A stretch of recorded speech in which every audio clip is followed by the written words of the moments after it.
Stainless steel ng mount. Nagpalit na rin ako ng gulong. Ipinalaman lang ako.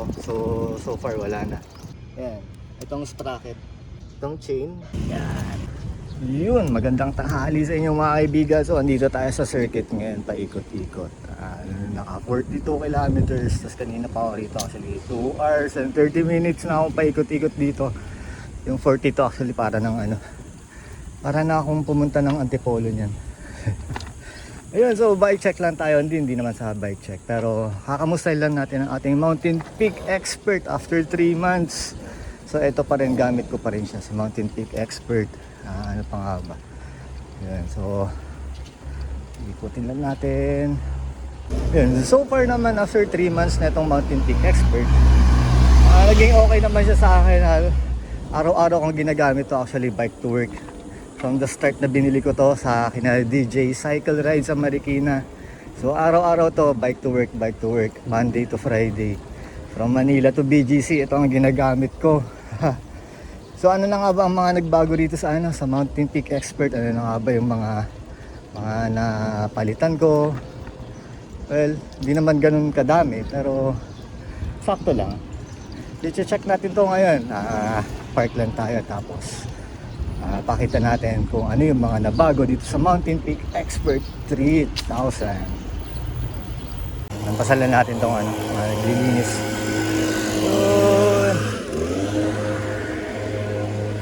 Okay, so nakalampas na tayo. So ano na nga ba yung mga nagbago dito sa Mountain Peak Expert 3000? Ano na nga ba yung mga napalitan ko dito? So unang-una nagpalit ako nung spokes from steel version. Ayun, so napalitan na ng stainless steel. So mas magaan na siya. Laki rin ng ginaan niya actually. Tapos ito, nabila ko na rin ng mount para sa phone in case na gusto ko mag long ride. So ayan siya. Tapos ito mount para sa cyclo computer natin. Medyo mahaba pero okay yan kasi dalawa naman yung butas niyan. So pwede kong putulan just in case na hindi ko trip. So pwede ko putulan dyan. Tapos ang kagandahan nitong mount na to, pwede ka pang mag-mount ng ilaw sa baba. So yan nakatupi lang siya. Kasi trinay ko din mag-mount ng camera. So okay naman, pero ang pangit lang, maalog, lakas ng alog niya.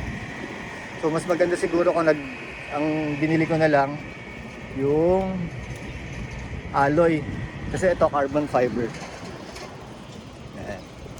Ikot lang ulit.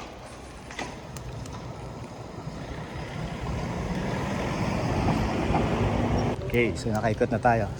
Alright, so ano pa nga ba yung nagbago bukod dito sa cellphone mount natin sa gitna, tsaka itong mount para sa cyclo computer. So nagpalit na rin ako ng gulong after 3 months kasi may paggagamitan ako. So ito, may mga nagtatanong na kung pwede daw ba, kung ano yung mga size na pwede dito sa Mountain Peak Expert.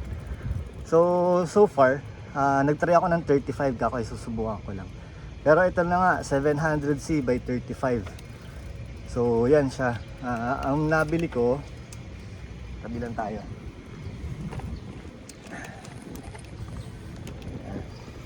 Pakita natin kung ano itsura ng 700 by 35C. Nagulong sa Mountain Peak Expert. Yan, so si CST Corporal.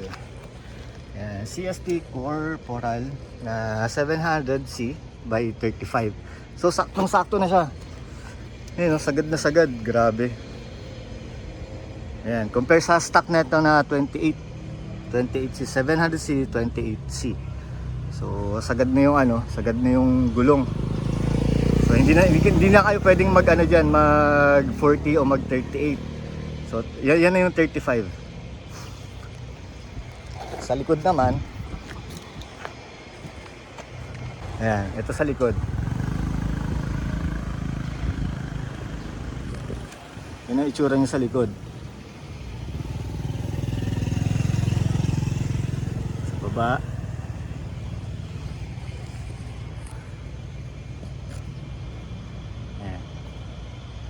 So guys, saktong-sakto na ang 35. Ayan. Kung itataas nyo pa, wala nang sagad na yan. So hanggang 35 lang talaga. 700C, 35. So itong CST Corporal, goods naman siya. So roll tayo ulit. Yan. Goods naman si CST Corporal, nga lang ang laki ng difference pag nagbabike. Kasi galing ako ng 28, galing ako ng ano bang gulong yun? Basta yun. I-post ko na lang dyan sa baba. Nakalimutan ko yung pangalan. Ayun, galing ako ng 28, so fast rolling, as in suabe pag nagmamabilis. Pero ito kasi nag-CST Corporal ako, City Tires ang tawag.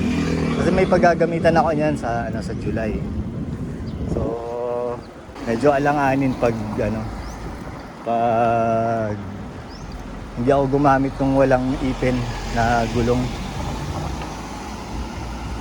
So yeah. And then ang downside ng eto nga, parang ang hirap ng pedalan. Parang medyo bumigat yung pagpedal ko. So ayun. Pero ibabalik ko rin yan sa 28, sa 28C para balik sa dating padyakan after ng event sa July. So yun, ano pa nga ba?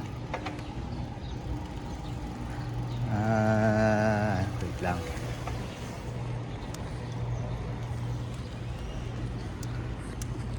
So ikot ulit. Okay, so ano pa nga ba yung napalitan? May dinagdag ako sa ilalim nitong na yan. Kasi pag bagong bili nyo, makapansin nyo pag nagbike kayo tapos dun sa mabako-bakong daan, tumutunog sa loob. Ang pangit pakinggan, alam mo kung ano yung mga tumutunog na yun. So may parang ipinalaman lang ako, so far wala na.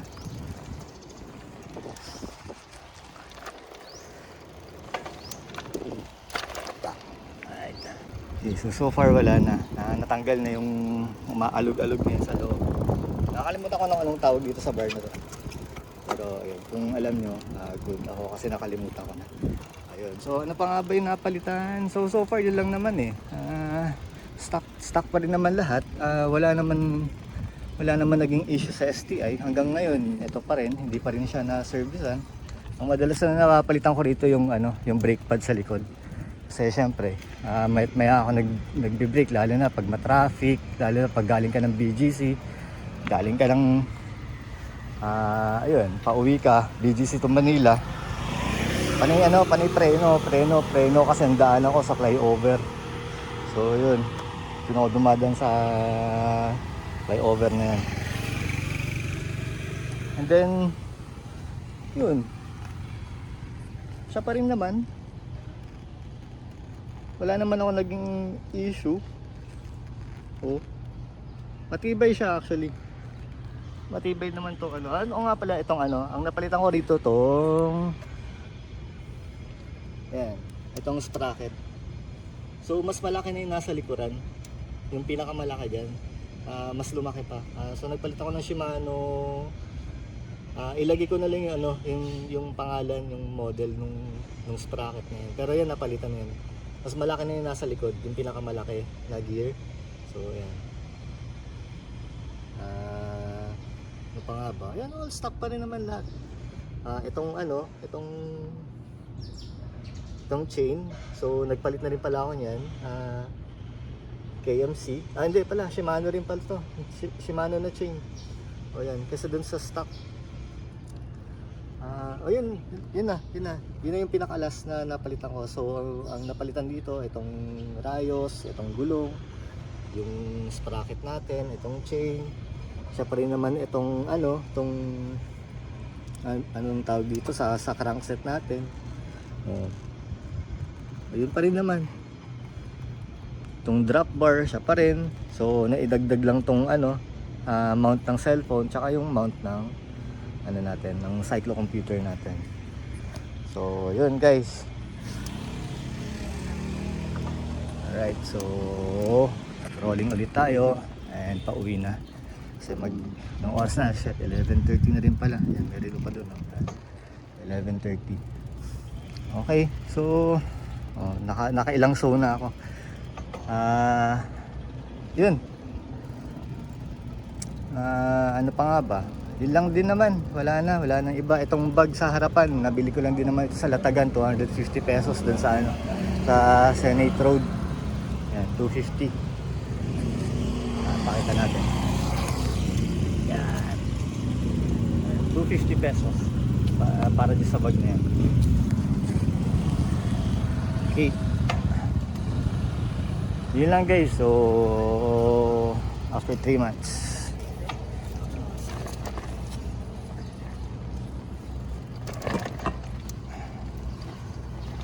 After 3 months, ito pa rin si Mountain Peak Expert. So, ang susunod na narito na upgrade, promise si si Hubs na.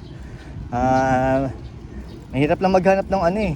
Kasi pag mag-upgrade ka ng Hubs, so nga pala, so pag-uusapan natin, pag mag-upgrade ka ng Hubs, ang hirap maghanap ng 28 holes. Although meron sa Shopee, maganda rin naman si Cruiser ang brand. 28 holes siya. Nasa 3 plus yan. Dito naman kung gusto mong meron na kaagad, kailangan mo gumamit ng 32. Pero yan, either mag-upgrade ka ng ng rims, gagamit ka rin ng 32 holes na rims, or yung stock na 28 mo, parang gagawin nila, i-convert nila yung 32 holes to 28. So hindi ko alam kung anong gagawin nila dun, pero yun nga. Pero kaya naman daw, kaya nilang gawin yun. And feeling ko parang dun din ang ending ko. Pero ewan ko lang, tingnan natin sa mga susunod na linggo. Alright, so yun lang naman guys. Happy sa pagpapadyak. Happy Monday nga pala. Yun, okay, good. Out.